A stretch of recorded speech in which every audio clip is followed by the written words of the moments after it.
Rasul sallallahu alaihi wasallam mengatakan dalam hadis riwayat Ahmad dan Hakim, "Inna min ahabbikum ilayya wa aqrabikum minni majlisan yaumal qiyamah ahasinukum akhlaqan." Allahu akbar. Sesungguhnya orang yang paling aku cintai dari kalian, yang termasuk yang paling aku cintai dari kalian, yang paling dekat duduknya nih sama Nabi, sama aku, kata Nabi, ahasinukum akhlaqan, yang paling baik akhlaknya di antara kalian, yang paling baik. Maka kita sering-sering bercermin nih, lihat, aku ini udah baik belum ya akhlaknya? Maka tolong kita perbaiki akhlak kita. Kita tanya sama teman kita, menurutmu akhlakku ini gimana sih? Ya, kau pelit gitu loh. Kita nggak apa-apa sama temen. Karena kalau ada, kau lagi makan bersama nih, ada di antara kita yang paling susah dompetnya keluar. Tahu mau ditraktir makan bareng-bareng, ditinggal dompetnya. Aduh, afan nih, ketinggalan dompet anak gitu kan. Masya Allah gitu kan. Ingat jamaah, yang namanya husnul khuluq, yang namanya suka berbagi nih sama orang, itu nutupin semua aib. Lihat masyarakat kita lihat masyarakat kita. Ada orang nggak sholat, nih. Kita tahu hukum sholat. Orang nggak puasa, tapi dia demen bagi-bagi sama tetangganya. Apa kata orang kampung? Masya Allah, baik banget orang ini. Iya. Ada orang sholatnya kenceng 5 waktu di masjid. Masya Allah, puasa Senin Kemis. Tetangganya punya masalah, susah duitnya keluar. Apa kata orang ini? Nggak bener ngajinya nih, kata dia. Allahu Akbar. Kata Imam Syafi'i mengatakan, tasattar bis sakha'i fa kullu aibin yughatihi kama qila as-sakha. Kata Imam Syafi'i, kau tutuplah aibmu ini dengan sering bagi duit sama orang, sering bantu orang, dermawan sama orang. Sesungguhnya dermawan itu menutup semua aib. Dan buktikan itu. Ibu-ibu lebih senang sama bapak-bapak yang ganteng tapi pelit, sama apa bapak-bapak yang biasa aja tapi Masya Allah royal. Yang pertama apa, yang kedua? Yang kedua tuh, lihat, yang kedua ini yang didemenin. Gantengnya udah banyak dinikmatin orang kan, tapi duitnya nih loh disimpan terus lah jemaah.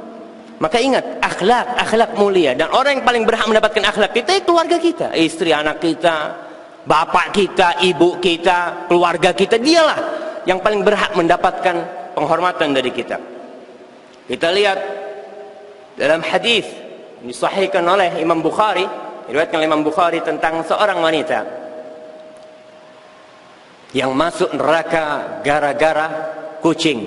Allahu Akbar. Lihat akhlak kucing. Kita nggak berbuat baik sama kucing. Kata Rasul sallallahu alaihi wasallam, maaf, sepertinya bukan di Bukhari hadis ini. Dakhalat imra'atun nar fi hirrah. Kata Rasul sallallahu alaihi wasallam, seorang wanita masuk neraka gara-gara kucing. Habasatha, kenapa nih kucing? Dikurung nih kucing. Mungkin kucing habis nyuri ikan.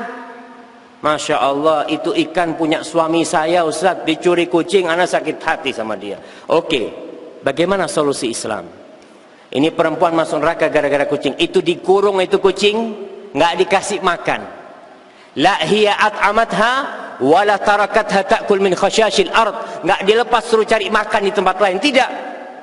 Orang yang pinter, yang akhlaknya mulia, itu kucing dimasukin karung. Dibawa kemana? Bawa ke pasar. Ini akhlak mulia dia. Dia tahu ini makhluk Allah Jalla Jalaluh. Dia butuh makan. Bukan dilemparin ke sungai. Lah. Nah, hati-hati. Jadi akhlak kita jangan hablum minallahnya baik, kenceng nih doa-doanya, tapi sama manusia yang nggak baik, Allahu Akbar. Rasul sallallahu alaihi wasallam pernah ditanya fimra'atin. Tanya dalam hadis Abu Hurairah, ya Rasulullah, itu ada perempuan nih. Perempuan ini tadzkur min salatiha wa siyamiha, masyaallah. Salat sunnahnya Rasulullah jangan ditanya. Salat malamnya jangan ditanya nih. Puasanya Masya Allah. Kajian mungkin datang terus nih. Walakin tu'zi jiranaha bilisaniha salitah. Kata sahabat tanya, tapi ini satu nih aib perempuan ini. Perempuan ini aibnya apa? Suka ganggu tetangganya dengan lisannya. Pedes kalau ngomong. Ada ibu-ibu yang pedes kalau ngomong. Insya Allah ada. Nah, insya Allah ada nih. Tapi mudah-mudahan di majelis ini nggak ada. Kadang-kadang ngomong sedikit, Allahu Akbar, dijaga tuh lidah. Apa kata Rasulullah SAW? Hiya finnar. Yang kayak gini di neraka nih, kata Nabi Muhammad SAW. Ingat, hablum minan nas, harus baik juga kita. Terus ditanya tentang perempuan lain.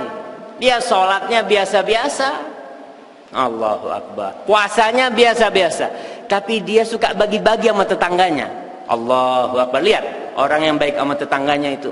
Kata Rasulullah SAW, hiya fil jannah. Ini yang di surga yang kayak gini. Maka jamaah, perbaiki diri kita agar Allah Jalla Jalaluh memasukkan kita ke surganya. Kalau tadi seorang wanita masuk ke neraka gara-gara apa? Kucing. Ada yang masuk surga gara-gara anjing. Allahu Akbar. Baghi, seorang pelacur nih, padang pasir, dia masuk ke sumur ambil air. Keluar habis minum, dia lihat anjing lagi kehausan. Sampai lidahnya itu dijilat-jilatkan ke pasir. Apa yang dilakukan oleh wanita ini? Wanita ini disebutkan turun kembali dalam riwayat lain, tanza'u khimaraha wa khuffaha. Dia buka kerudungnya, dia ikat sandalnya, sepatunya dibuka, dicelupin ke dalam, ambil air. Kemudian dia kasih minum itu anjing. Subhanallah, fasyakarallah wa ghafara laha. Allah berterima kasih kepada wanita ini dan mengampuni dosanya. Allahu Akbar. Lihat, anjing. Gara-gara anjing. Kita bayangin ya, bagaimana dia memberi minum anjing di padang pasir. Nggak ada yang ngelihat. Ini kita uji keikhlasan. Yang mau ditolong ini anjing, nggak bisa ngomong syukron. Iya, kalau manusia masih ingat sama kita. Oh tuh, fulana pernah bantuin anak. Ini anjing di padang pasir, nggak ada yang ngelihat, cuma Allah Jalla Jalaluh yang di atas sono sama tuh anjing sama perempuan. Dia kasih. Dalam kondisi dia benar-benar ikhlas lillahi ta'ala, maka pantas diampuni sama Allah subhanahu wa ta'ala. Nah,